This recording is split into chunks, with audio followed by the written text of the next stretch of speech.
Imagine you're in a room. There are no windows. The walls are a flat, sterile white. You're sitting in a single chair, facing a dark screen on the wall opposite you. The only sound is a low electronic hum. There is no person here to greet you, no one to shake your hand, offer you a glass of water, or make small talk. There is only the screen and a tiny black dot above it, a camera. It's been watching you since the moment you entered. A question appears on the screen. Clean, simple text. You answer it. You've practiced for this. You try to keep your voice steady. You look at the camera, trying to project confidence. You know the machine is analyzing your vocal patterns for signs of stress. Another question appears. This one is personal. It asks you to describe a failure. You feel a brief flash of panic. Which story do you tell? The safe one, the one you've rehearsed, or something real? You hesitate for a beat too long, and you know, with a sickening certainty, that the machine has logged it. It has measured the dilation of your pupils. It has analyzed your facial micro-expressions. Every flicker of doubt is a data point, fed into the system and compared against an invisible, perfect profile, the ghost of the ideal candidate. Then, the questions stop, the screen goes blank, the silence in the room becomes heavy. It's been maybe 10 seconds, it feels like 10 minutes. Finally, a single word materializes. Incompatible. There is no reason given, no feedback offered, no "we'll be in touch," just a verdict delivered with absolute finality by a system you can't see, can't question, and can't appeal. Your chance, whatever it was for, has vanished. This is not a scene from a distant future. This is happening right now, in quiet rooms just like this one. Your life, my life, our lives are increasingly being scored by machines. This isn't a system that's being built, it's a system that's already being deployed.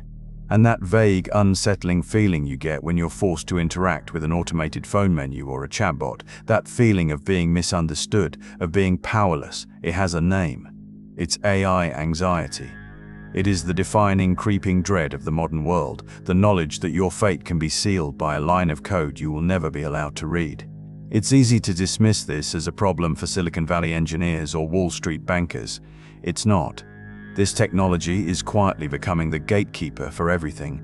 It's in the software that screens applications for retail jobs, for trucking positions, for a spot in a nursing program. It's the engine behind the credit score that decides if you can get a car loan. It's the risk assessment tool that sets your insurance premiums. It's even being used by universities to decide which students to admit. You have to ask why. Why this rush to hand over critical human decisions to a machine? The publicly stated reasons are always noble. They talk about efficiency, about removing human bias, about creating a level playing field. The real reasons are much simpler: money, speed, and fear of lawsuits. An algorithm can process thousands of applications an hour. It never gets tired. It doesn't need a salary, health insurance, or a pension. It is the ultimate cost-cutting tool, and it provides a brilliant form of legal protection. If a human manager is accused of discrimination, the company has a problem. But if an algorithm makes a questionable decision, the company can throw its hands up and say, "The data made the decision, not us." The machine becomes a shield, absorbing accountability. This has fueled a massive, multi-billion-dollar industry dedicated to selling one core product: a lie. The lie is that human potential, in all its messy, unpredictable glory, can be accurately measured and reduced to a number, a compatibility score, a risk rating, a simple, clean, binary output, yes or no. And the cost of this lie is not just a missed opportunity. It is the creation of a new, invisible social caste system. When these systems make a mistake, and they always do, the consequences are devastating. People are being denied housing because an algorithm flagged them as unreliable. Small businesses are being starved of capital because a machine decided their zip code was a bad risk. People are being placed on security watch lists based on nothing more than the patterns in their online behavior. The system creates these invisible walls. On one side are the people who fit the pattern, the ones the machine deems safe, compatible, and profitable. On the other side is everybody else. The algorithm doesn't see them as individuals, it sees them as statistical anomalies, as errors. And in a system designed for maximum efficiency, an error is not something to be understood, it is something to be discarded. To really understand the anxiety, you have to look inside the machine, but of course you can't. Its inner workings are a proprietary secret. But we know enough to understand the basic principle, and it's not magic, it's actually quite crude. These systems are not intelligent, not in the way a human is. They are pattern-matching machines. Imagine a company wants to build an AI to hire new salespeople.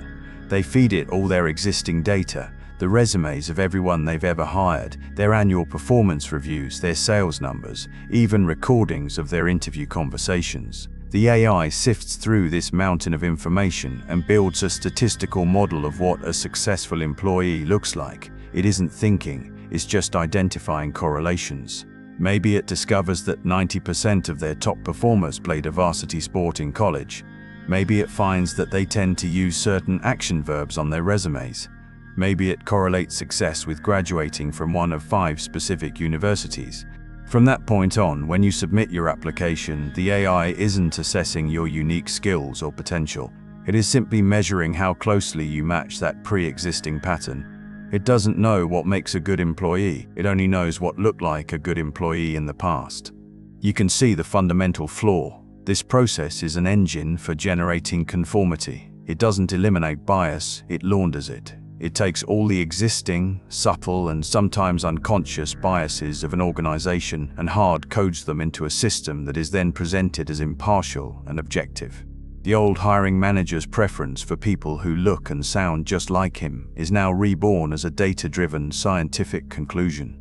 The most insidious part of this mechanism is not what it does to the rejected, but what it does to the rest of us. We are all, consciously or not, starting to adapt our behavior to be more machine-readable. We load our resumes with keywords, not to communicate with a person, but to get past the initial automated filter. We sanitize our social media profiles, erasing any hint of controversy, strangeness, or non-conformity. We are sanding down our own sharp edges, hiding our true personalities, hoping the algorithm will find us acceptable. We are becoming more predictable, more generic, because we sense that the machine punishes deviation. The bias doesn't stop at replicating the past. The algorithm can invent entirely new forms of prejudice. If it finds a random, meaningless correlation between a candidate's postal code and a lower job performance, it might start downgrading everyone from that neighborhood. It doesn't know why, it doesn't care, it's just following the data. This is how discrimination evolves. It becomes a ghost in the machine, impersonal, invisible, and devastatingly effective. This isn't a theory. This has been tested on real people in a place where the stakes are the highest imaginable, the criminal justice system. A few years ago, courts across the United States started using a software program to predict which defendants were most likely to commit another crime. This risk score was then used by judges to help them make decisions about bail and sometimes even sentencing. The goal, publicly, was to make the justice system fairer and less reliant on the subjective whims of individual judges.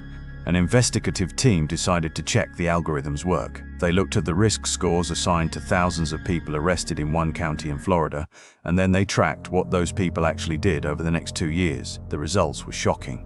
The algorithm was profoundly, systematically wrong. It was twice as likely to incorrectly label black defendants as high risk than it was white defendants.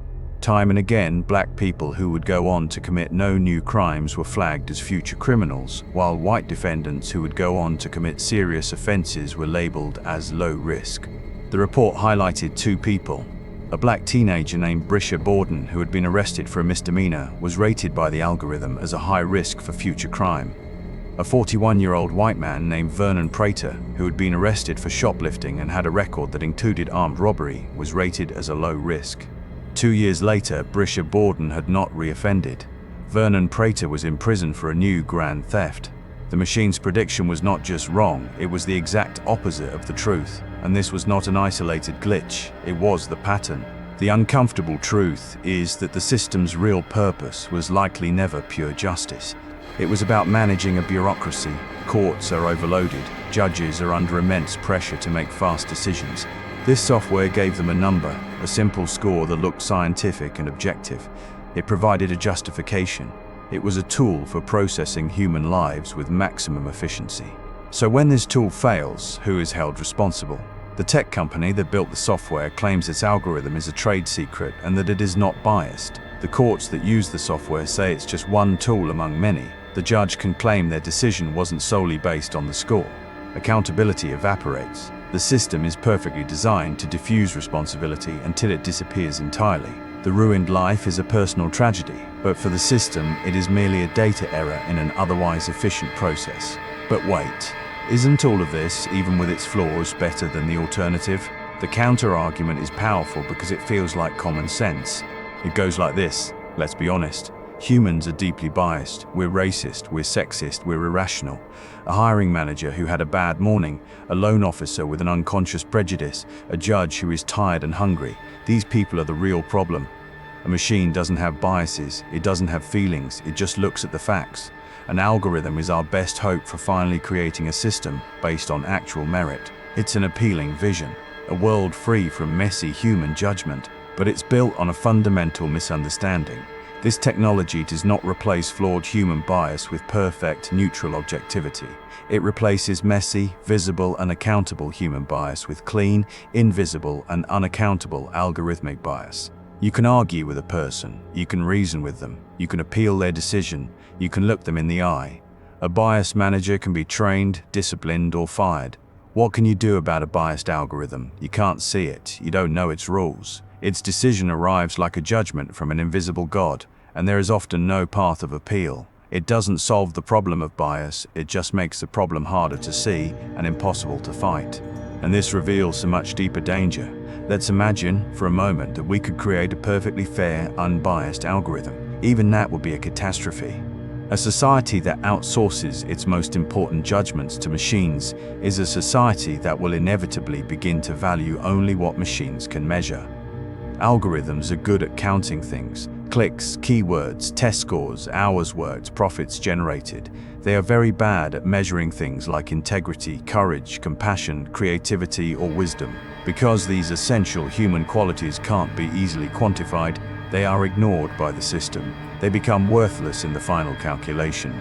This is how you create a culture of total, soul-crushing conformity. The path to success in such a world is to become what the algorithm wants you to be.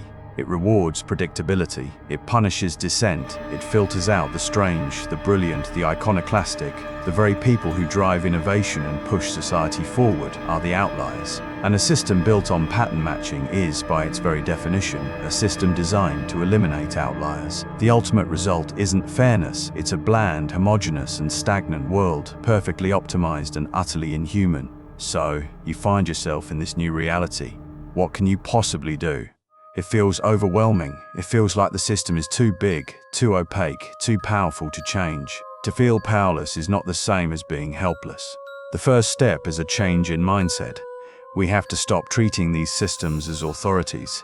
They are tools, and we have the right to demand that these tools are used safely and transparently. We need to demand a legal right to explanation. If an algorithm makes a significant decision about your life, you should have the right to know how that decision was reached. The code cannot be a secret. It must be open to independent audits that can search for and expose biases. Second, we must insist on the principle of human accountability. No algorithm should ever have the final say on a matter of human importance. It can be used to provide information, to offer a recommendation, to analyze data. But the final decision, the one that matters, must be made by a human being who can then be held responsible for it. We need a human in the loop, always, with the clear power to override the machine. These are big systemic fights. They will take time. But there is a more immediate, more personal challenge. It's the challenge of remaining yourself in a world that is constantly pushing you to conform to an algorithmic ideal. As you are quietly encouraged to smooth out your personality, to tailor your opinions, to present a version of yourself that is predictable and safe, how do you protect the parts of you that are not? How do you hold on to your own strange, messy, inconvenient humanity? When the easiest path is to simply become what the machine is looking for, where do you find the strength to be something different, to be something real? This, I think, is the question that will define our struggle in the coming years. In a world being relentlessly optimized for machines, what space will be left for the human soul?